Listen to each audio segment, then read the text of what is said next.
नमस्कार मित्रांनो, अभ्यासवाणी या चॅनलवर तुमचं स्वागत आहे. अभ्यासवाणी, रोज अभ्यास, रोज प्रगती.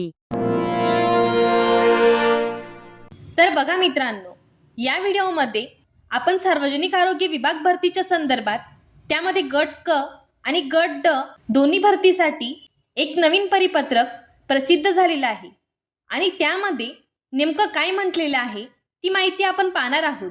आता तुम्हालाही वाटत असेल की रोज किंवा एक दिवसाआड नवीन परिपत्रक प्रसिद्ध होत आहे, पण जाहिरात कधी येणार?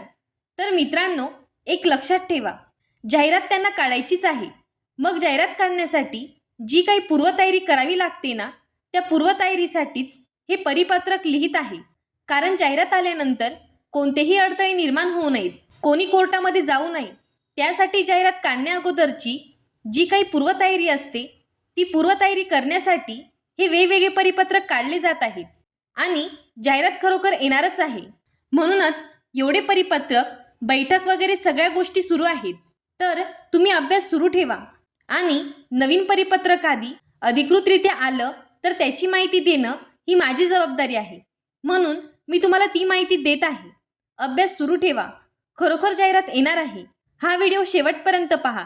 चॅनलवर नवीन असाल तर चॅनलला लाईक, शेअर आणि सबस्क्राईब करा.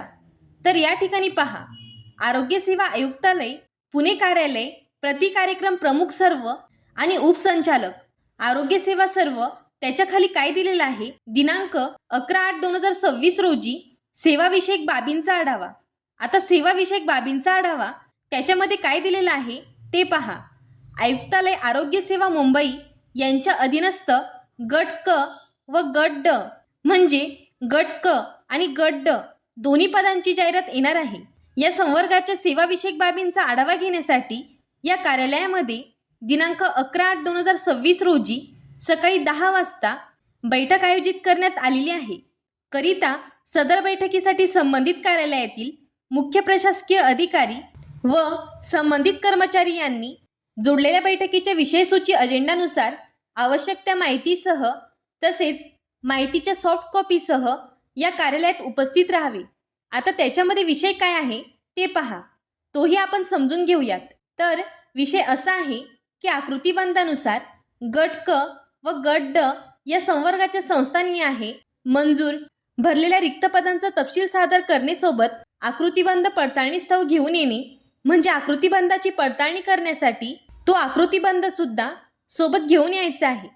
त्याच्यानंतर आकृतिबंधानुसार गट क व गट ड या संवर्गाच्या सरळ सेवा पदोन्नती पदांना मंजुरी भरलेल्या व रिक्त पदांचा तपशील सादर करणे, नवीन निर्माण झालेल्या संस्थांसाठी मंजूर झालेल्या पदांचा तपशील, मंजूर भरलेली रिक्त सादर करणे, त्याच्यानंतर नवीन निर्माण झालेल्या संस्थांच्या बांधकामाची सद्यस्थिती सादर करणे.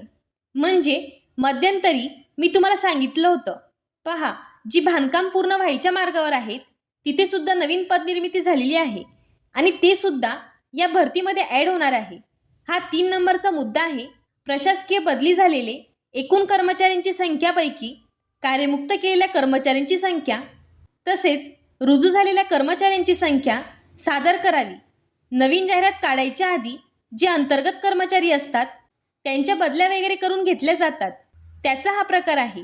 प्रशासकीय बदलीत झालेली किती कर्मचारी कर्जमुक्त करण्यात आले नाहीत अथवा रुजू झालेले नाहीत याची सहकारण माहिती सादर करावी. तर एवढ्या विषयांवर ती बैठक झाली.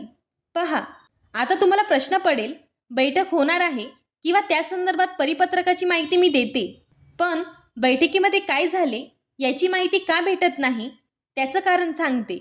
मित्रांनो, जे विद्यार्थी असतात त्या संबंधित विभागामध्ये ते काम करणारे विद्यार्थी हे परिपत्र पाठवू शकतात, परंतु बैठकीमध्ये उच्च दर्जाचे अधिकारी असतात, म्हणजे संचालक असतील किंवा उपसंचालक असतील असे अधिकारी तिथे असतात आणि ते खूप सिनियर असतात. मग त्या बैठकीमध्ये विद्यार्थी उपस्थित नसतात, त्यामुळे त्या बैठकीमध्ये नेमकं काय झालं ते कळत नाही. आता तुम्हाला प्रश्न पडला असेल की बैठकीचं आयोजन होणार आहे, त्याचा विषय काय याची माहिती देते, परंतु बैठक झाल्यानंतर त्या बैठकीत काय ठरलं याची माहिती का बाहेर येत नाही, तर त्याचं कारण हे आहे. त्यामुळे बैठकीत काय झालं याची माहिती मिळत नाही. उगाच मी खोटी माहिती कोणती देत नाही.